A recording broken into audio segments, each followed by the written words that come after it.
Baik, Om Swastiastu. Assalamualaikum warahmatullahi wabarakatuh.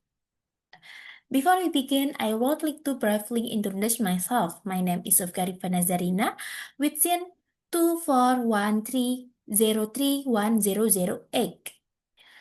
And I'm here to discuss sparking a renewal of the Parahyangan spirit among students.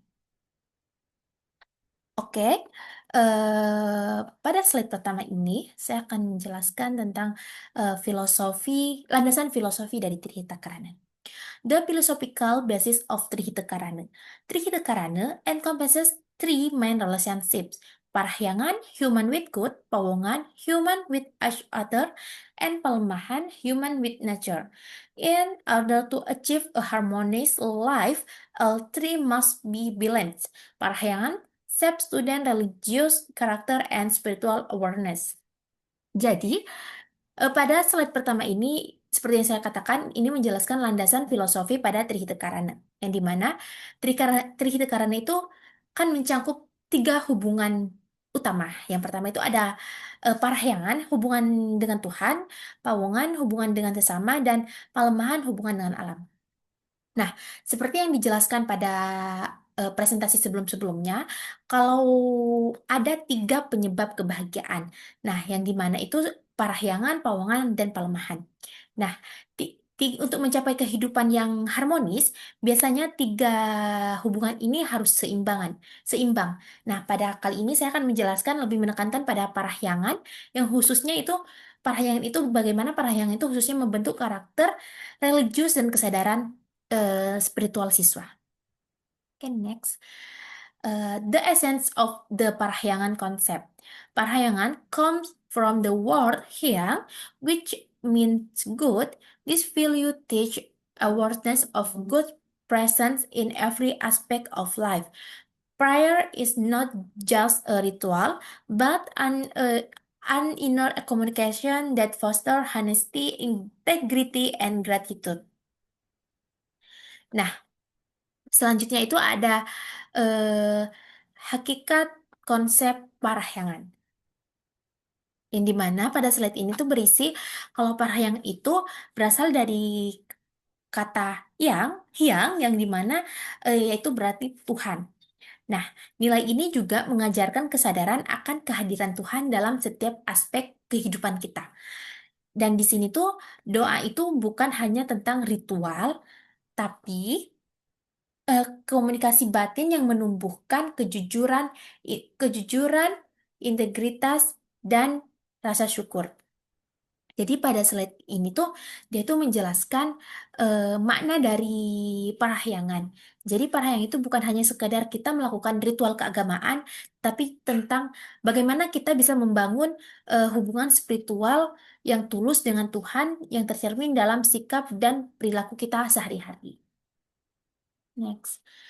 The problem of student spirituality. Students often pray only out of habit or social pressure. This behavior is influenced by several factors, including a lack of spiritual practice, a superficial understanding of worship, the influence of digital media, and the absence of role models among parents or teachers. Jadi di sini itu dia menjelaskan tentang masalah spiritualitas pada siswa. Jadi siswa itu kan sering berdoa bukan karena kebiasaan atau tekanan. Jadi gini, jadi siswa itu sering berdoa hanya karena kebiasaan mereka sering berdoa ataupun karena tekanan sosial.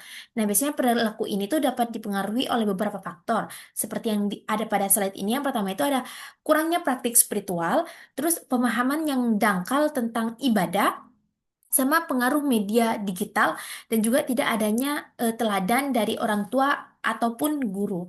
Jadi slide ini tuh mengidentifikasi permasalahan nyata yang dihadapi siswa sekarang, masa kini yang dihadapi pada siswa sekarang.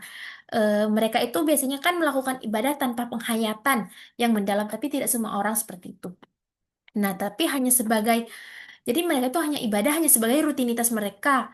Jadi mereka hanya ibadah hanya sebagai rutinitas, jadi mereka tuh ibadah bukan tanpa makna seperti itu. Nah, yang dimana faktor-faktor modern seperti teknologi digital dan kurangnya role model memperburuk situasi seperti ini. Next. Yang dimana yang sekarang itu selanjutnya actualizing parahyangan in student life. Sensorily, learning is a form of karma yoga. Honesty during exam reflects spiritual value. Students truly embody parahyangan through gratitude and daily prayers. Jadi, slide ini tuh menjelaskan tentang bagaimana mengaktualisasikan parahyangan dalam kehidupan siswa. Pada isi slide ini tuh yang pertama itu kita tuh belajar dengan sungguh-sungguh adalah bentuk dari karma yoga kita. Terus kejujuran saat ujian itu juga mencerminkan nilai spiritual kita. Terus siswa itu harus benar-benar mewujudkan parahyangan itu melalui rasa syukur dan doa sehari-hari kita.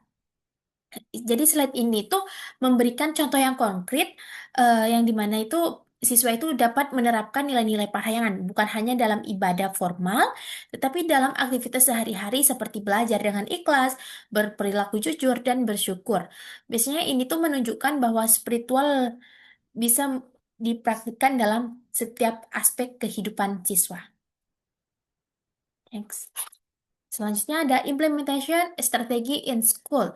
School can instill parahyangan value through regular prayer, daily reflection, integration of religious value in lessons, teacher role modeling, activities such as meditation and spiritual community service. Selanjutnya itu adalah strategi implementasi di sekolah. Nah, sekolah itu dapat menanamkan nilai-nilai parahyangan melalui doa bersama secara rutin, refleksi harian, integrasi nilai-nilai religius dalam pelajaran, terus keteladanan guru, dan juga kegiatan seperti meditasi dan pengabdian masyarakat yang bersifat spiritual. Nah, slide ini tuh memberikan solusi praktis untuk sekolah dalam mengimplementasikan nilai parahyangan. Biasanya itu ini memerlukan pendekatan yang holistik, yang melibatkan pembiasaan, pendidikan karakter, teladan nyata, dan kegiatan-kegiatan yang membangun kesadaran spiritual pada siswa. Okay, next. Selanjutnya adalah the relevance of parahyangan in the modern era. Parahyangan serves as a moral compass amid technological advance. Its value foster humility, gratitude, and spiritual strength, preventing students from becoming trapped in materials. Jadi, ini menjelaskan tentang relevansi parahyangan di era modern. Jadi, parahyangan itu berfungsi sebagai yang dimana parahyangan itu berfungsi sebagai kompas di moral di tengah kemajuan teknologi. Nah, nilai-nilainya juga menumbuhkan kerendahan hati, rasa syukur, dan kekuatan spiritual. Nah, dan juga mencegah siswa terjebak dalam materialisme. Jadi slide ini tuh dia tuh menekankan bahwa parahyangan itu bukan konsep kuno yang ketinggalan zaman teknologi seperti sekarang. Nah, biasanya di era digital juga nilai-nilai spiritual justru sangat penting sebagai pembimbing moral agar siswa tidak kehilangan jati diri dan fokus ke hal-hal duniawi saja. Okay, next. Yang terakhir adalah kesimpulan.